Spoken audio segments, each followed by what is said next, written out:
Այս մամուլի ասուլիսը հրավիրել ենք այն պատճառով, որ նախ պետք է հասկանանք ամփոփենք այս երկու շաբաթների նախընտրական քարոզարշավը եւ այն խայտարակ վիճակը, որ ստեղծված է, վախի ու ատելության քարոզի մթնոլորտը եւ տպավորություն է, որ կա ընդհանրապես ռեսուրսների մրցավազք ամեն կողմից ու ստացվում է այնպես, որ մարդը պետքա ընտրություն անի ում արտաքին ուժերի օգտին է ընտրելու Մոսկվա, Բրյուսել, Բաքու, Վաշինգտոն եւ որևէ մեկը չի խոսում նրա մասին, թե Հայաստանին ինչ է պետք, Հայաստանի ընտրությունը որը պետք է լինի ու նաեւ պետք է մենք հասկանանք ի վերջո լուծումը որն է, այս իրավիճակից ելքը որն է եւ ոնց ենք դուրս գալու նախ այսօր այնպես է ստացվել, որ այնպիսի իրավիճակ ունենք այս իշխանության նաև պահվածքով ստեղծված է նրանք դարձել են վախ սերմանող վախի ասպետներ ու ատելություն տարածելու վարպետներ ու նաև խաբեության վարպետներ իրենց փորձում են դիրքավորել իբրև ժողովրդավարության պաշտպաններ, որպես մարդու իրավունքների պաշտպաններ, բայց տեսեք նաև իրավիճակը ինչպես է։ Ստեղծված է այնպիսի համակարգ, սխեմա, որ մարդկանց մեջ տարածվում է համատարած վախ ու սփռում են սպառնալիքներ, վախը ինչպես անձնական, այնպես էլ պատերազմի վախ, եւ այդ իրավիճակը անընդհատ զարգացնում պահում են, որովհետեւ դրա վրա է նստած ամբողջ քարոզարշավը եւ դա տարածվել է ամբողջ երկրով մեկ, այսինքն փոխանակ ավելի միասնական լինենք, ավելի համախմբված լինենք, ամբողջը նստած է պառակտման ու թշնամանքի վրա։ Եվ այդ ժողովրդավարության իբր sense մթնոլորտի այդ շղարշի ներքո, որ նայում ենք ինչ է տեղի ունենում։ Նայեք, ես անցյալ շաբաթ հրապարակեցի ձայնագրություն։ Ձայնագրությունով հստակ ցույց տվեցինք, որ գործում է սխեմա, որ Արմավիրի տարածաշրջանային պետական քոլեջի օրինակով ցույց տվեցինք, որ կազմակերպված բարձր մակարդակով մարդկանց պարտադրում են ուսանողների, դասախոսների պարտադրում են գնալ իշխանության նախընտրական հավաքներին ու ինչ, մինչև հիմա ոչ մի բան, ոչ մի արձագանք հատուկ անունները նշել էի, մեր հանցագործության մասին հաղորդմամբ ներկայացրել էինք, ովքեր են պատասխանատուները, որ ոչ թե, որ որևէ մեկը չփորձի, ոչ ուսուցիչներին ճնշումների ենթարկել, ոչ դասախոսների, ոչ ուսանողների, որտեղ նրանք են ի վերջո նաև այն մարդիկ ում ճնշում են, այդ զոհերը, ում էլ հետո փորձում են պատժել։ Եվ ոչ մինչ այս պահը հատուկ նշել ենք նաև անուններ Նիկոլ Փաշինյան, Արայիկ Հարությունյան, Սուրեն Պապիկյան, Լիլիթ Մակունց, որևէ մեկը նրանցից հարցաքննվել է, որևէ մեկը նրանցից ձերբակալվել է, իսկ ինչ է տեղի ունենում հակառակ կողմից, իշխանության հետ իրավապահ մարմինները ստացվում է սինխրոն աշխատում են։ Իշխանությունը մի հատ հայտարարություն անում է միտինգի ցույցի ժամանակ, մի անգամից սինխրոն հայտարարությունը անմիջապես լինում է իրավապահ մարմիններից։ Այստեղ ընդհանրապես կապ չկա ոչ մարդու իրավունքների, ոչ ժողովրդավարության հետ։ Ամբողջը քաղաքական այս քարոզարշավի բաղադրիչներով է։ Մյուսը, այս քարոզարշավի սպառնալիքների ու վախի քարոզարշավի հիմնական առանձնացող էլեմենտներից է։ Այս իշխանությունը մահը դարձրել է որպես պաշտամունք։ Մահը որպես պաշտամունք, ասում են, խոսում են անընդհատ այս վերջերս զինվորների ու առասարակ մարդկանց զոհվելուց, ասում է, ինչի չեք զոհվել պատերազմի ժամանակ։ Բա ոնց կարող է մարդ, որ վարչապետա ում կոչումով մեր զինվորները գնացել են ում կոչ անելով, ում ասելով մեր զինվորները գնացել են պատերազմ, ով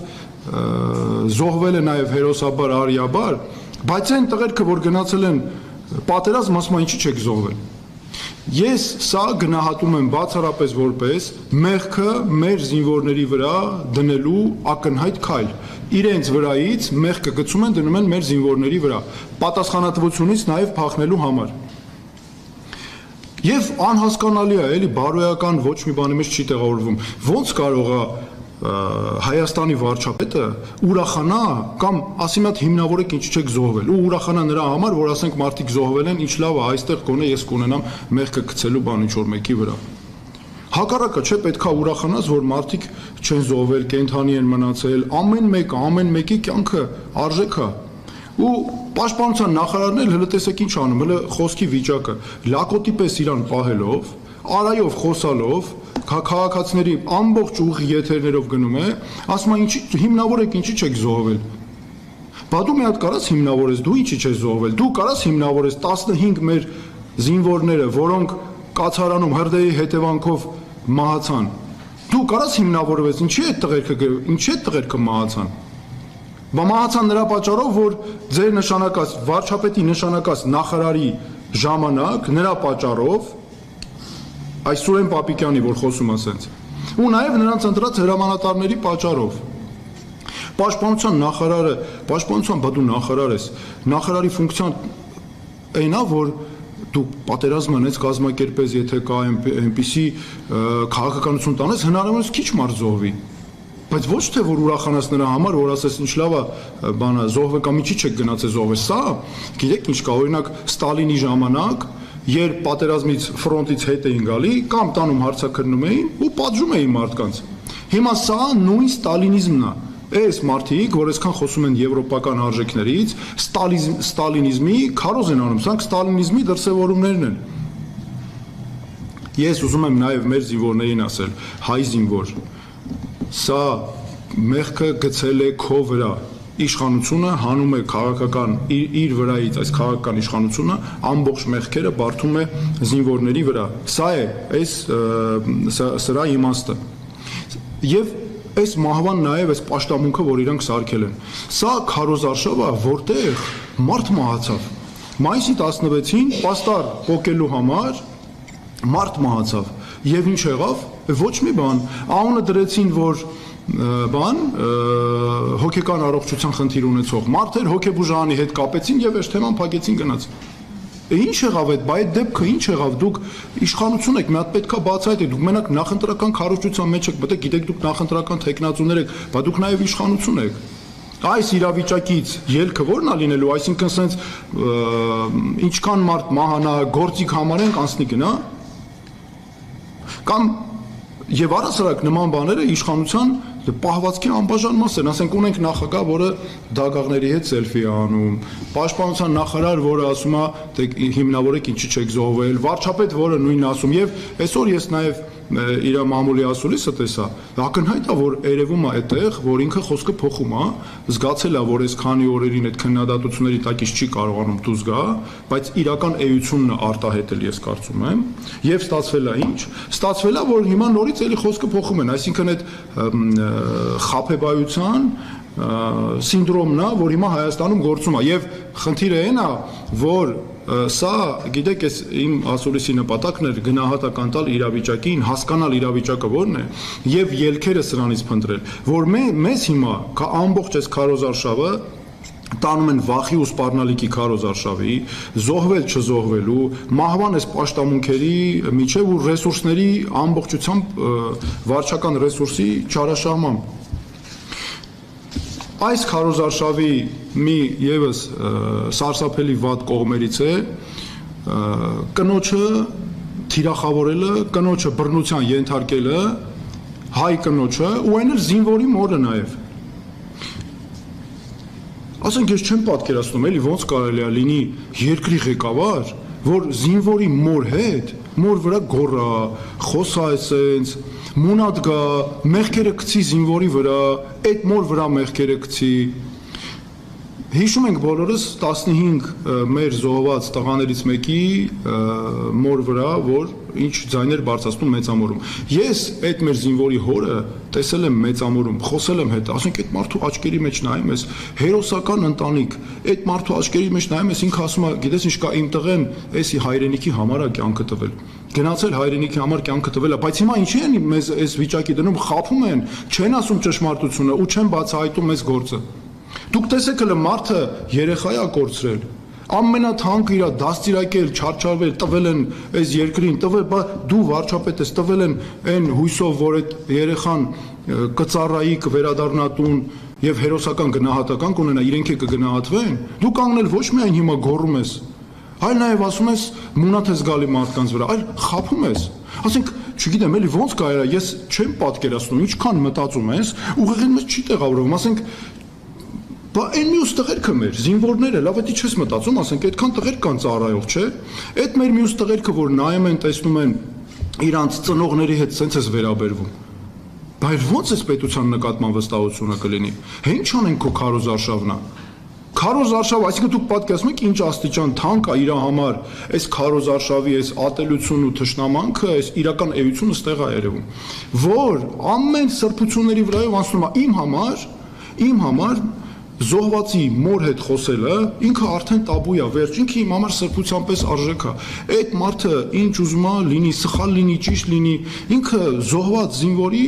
մայրը կամ հայրը ծնողը, դրանով ամեն ինչ հարցը փակված է, ո՞նց կարաս թույլ տաս մարդու հետ այդպես խոսաս։ Եվ ստեղ մի կարևոր բան էլ կա, որ իմ փորձից, ասենք, որ օրինակ ես հիշում եմ, ես ինչպես էին մեր զոհված զինծառայողների ծնողները հերոսական նույն հերոսական վարքագիծն էին ցուցաբերում։ Ես գնացել եմ, հիշում եմ պատերազմից անմիջապես հետո ես զինվորների զոհված զինծառայողների ծնողների հետ մտել եմ մարմիններն են որոնել իրանց։ Տեսել եմ աչքից դիմաց ոնց են այդ մարդիկ աչքները արցունքներին, բայց ման են գալիս ու իր մարմինները եւ հետո էլ ասում են իմ հերոսական տղեն տեսել գնացել հայրենիքի համար զոհվել է։ Բա դու ասում դու ոնց կարող ես էլի տենց ես մտածում ես ուղեղիդ մեջ չի տեղավորվում էլի ոնց կարող ես այդպես խոսել։ Ես ունեցել եմ այդ դեպքերը աչքերիդ մեջից չեն գնում, երբ զոհվածի ծնողները եկել էին մի անգամ ինձ մոտ, հայրը եկել էր նախապես, ասում էր մեր տղան զոհվել է, ես գիտեմ որ զոհվել է, բայց կինս էլ է հետս, կինս շատ վատ կտանի դա, խնդրում եմ որ խոսեք հետը, մի ասեք որ զոհվել է, էլի ես իրեն աստիճանաբար կասեմ, դուք ասեք որ անհայտ կորած է, գերի է, կգա, վերջը այսպես հույս կա, ես հիշում եմ իմ վիճակը, մինչև հիմա մարմինը մարդու փշաքաղում է, նստում ես այդ տիկնոջ դիմացը, որ խոսում ես ինքը անդադ հարցնում է, դու պետքա ասենք ինչ որ հույս տաս, իմանալով որ տղան զոհված է, բայց այդ պահը այնքան աննկարագրելի պահ է, որ հիմա ես մինչև հիմա երբ ես խոսում եմ զոհված զինծառայողի մոր մասին, այդ տեսարանը աչքերիցս չի գնում, որ ոնց կարելի է այդ աստիճան այս մեր սուրբ արժեքների վրայով անցնել։ Եվ մեկ էլ կնոջը, սա նաև գիտեք ինչ է, շատ կնոջ դերի գնահատման առումով շատ սարսափելի վիճակ է ստեղծված։ Այսինքն ես ինչ եմ զգում ստեղ, երկու սինդրոմ կա ստեղ առնվազն իր մոտ։ Այս իշխանության ստեղծած այս իրավիճակը ինչի է տանում։ Մեկը թիրախավորել ու հարձակվել կնոջ վրա, որ պրոֆեսիոնալ է, եւ կին, որ սեփական կարծիք ունի ու արտահայտում է սեփական կարծիքը։ Ինձ համար այս կանանց նկատմամբ սրանց արշավը, այս մարդկանց, սրա մեջ է տեղավորում։ Այս երկու արժեքների, որ ներեցեք 3, որ կին է, պրոֆեսիոնալ կին է, վերջ, թիրախի ենթակա է, կին, որը իր սեփական կարծիքը ունի ու արտահայտում է,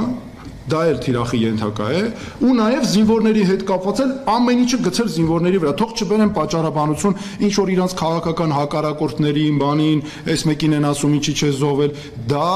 զինվորի վրա մեղքը գցելու քայլերի շրջանակում եմ ես դիտարկում եւ հետո այս ամեն ինչը նրանք մտածում են օգտագործել իրենց գործունեության մեջ, սա հստակ ձեռագիր է, սա ուզում եմ հստակ ասել։